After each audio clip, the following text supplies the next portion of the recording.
All right, let's jump right in. You know, when we think of the Gospels, we usually picture these neat, straightforward biographies of Jesus. But the Gospel of Mark? It's not that at all. It's this fast-paced, urgent, almost breathless document. It was written with a very specific mission, for a very specific group of people who were in a whole lot of trouble. Think of it less like a history book and more like an emergency dispatch from the front line. And that brings us to the central mystery of Mark. Get this, it's the shortest gospel by far, yet it spends nearly half its time on just the final week of Jesus' life.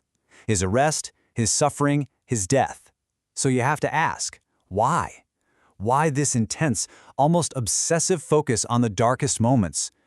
The answer to that question, well, it unlocks the purpose of the entire book. So, to solve this puzzle, we're going to walk through 5 key pieces of evidence in Mark's Gospel. We'll look at who he was writing for, its really unique structure, how it portrays Jesus, this strange theme of a secret Messiah, and we'll finish with its absolutely shocking original ending. Okay, first up, the audience. Because you really can't understand Mark's message until you know exactly who he was talking to. Most scholars are pretty sure Mark was writing to a community of Christians living right in the heart of the Roman Empire, in Rome itself. And let me tell you, that was not an easy place to be a follower of Jesus. They were a tiny minority, they were deeply misunderstood, and they were facing serious hostility, maybe even the horrific persecution under Emperor Nero. To put it simply, they were struggling and they were scared. And this is the absolute key. Mark's gospel has what scholars call a pastoral purpose. He's not just a historian listing facts. He's more like a coach or a counselor. He's crafting his story specifically to comfort and strengthen his readers. It's like he's looking them in the eye and saying, hey, I know you're suffering. I know this is hard, but look at the path Jesus walked. Your story, it's a part of his.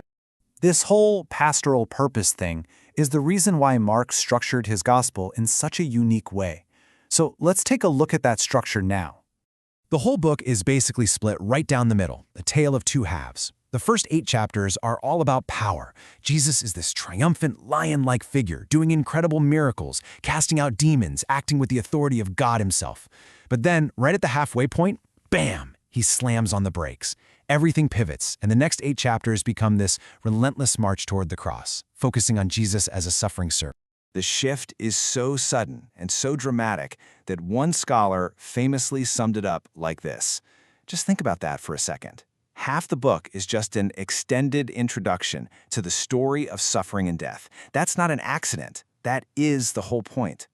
Mark is practically shouting at his readers that the divine power they saw in the first half isn't canceled out by the pain in the second half. No, it's the other way around. Jesus' ultimate triumph, his ultimate power, is actually achieved through his suffering.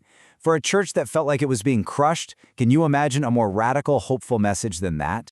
And Mark just keeps hammering this theme home with this very specific portrait of Jesus himself.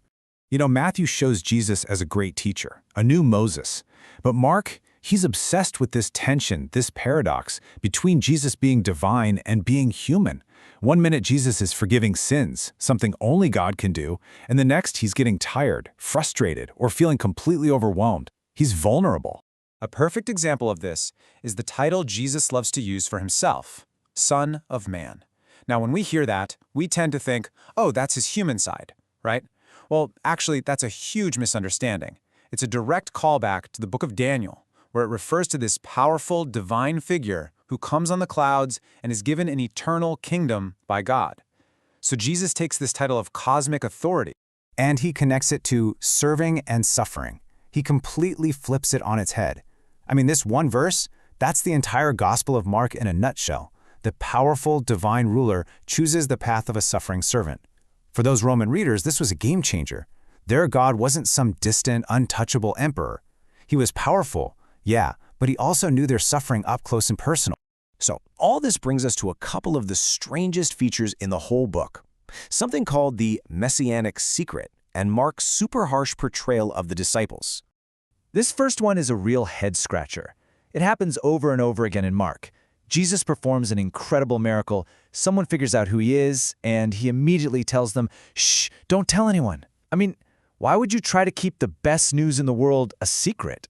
Well, there are 2 big reasons. First, everyone's idea of a Messiah was completely wrong. They were expecting a warrior king who would come and destroy the Romans. Jesus was not that guy, and he had to shut down that expectation fast. And second, and this is the really big one, you couldn't possibly understand who he truly was until after the crucifixion and resurrection. His identity was wrapped up in being a suffering Messiah. Now, for the other really odd thing, Mark is just brutal to the disciples. Compared to the other Gospels, his version of them is relentlessly negative. They're clueless, they're faithless, they're always saying the wrong thing, they just don't get it from beginning to end. So again, you have to ask yourself, why? Why would Mark make the heroes of the story, Jesus' hand-picked inner circle, look so bad? And the answer takes us right back to his pastoral purpose. He's writing to people who felt like failures, people who were afraid their faith wasn't strong enough. By showing that the disciples, the ones who literally walked and talked with Jesus, were also flawed and fearful, Mark was sending a hugely comforting message. It's okay to struggle. It's okay to be afraid. If they stumbled, it's okay for you to stumble too. And this powerful theme of human failure builds to an unbelievable climax in the final verses of the entire gospel. Now, this might actually blow your mind a little. If you open up a modern Bible and look at the end of Mark, you'll probably see a little footnote. That's because our oldest and most reliable copies of the gospel just stop. They end abruptly at verse 8. The tidy ending we all know, where Jesus appears to everyone, that was almost certainly added centuries later by a scribe who probably thought the real ending was just too jarring. So here's how it originally ended. The women find the empty tomb. An angel tells them the greatest news in history. Jesus is risen. Go tell the disciples. And what do? They run away in terror. And the very last words of the original Gospel of Mark are, "For they were afraid." Full stop. That's it. The end. So here it is, the ultimate question. Why on earth would you end a book called the Gospel, the good news, on a final note of pure human fear and failure?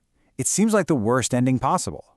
But when you remember who Mark was writing for, it's not just a good ending. It's the most perfect, powerful ending imaginable. So let's break down this deliberate, shocking ending. First, it reflects the reader's reality. Mark ends with fear and failure because his audience was fearful and felt like failures. He meets them right where they are. Second, it's not just about failure.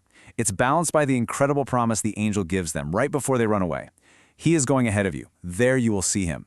And that brings us to the ultimate encouragement of the entire book. The story of Jesus doesn't depend on our bravery, on our perfection. It rests entirely on his promise. Even when his followers fail and run away scared, he has already gone ahead of them. Our failure doesn't stop his victory. And for that struggling little church in Rome, what better news could there possibly be?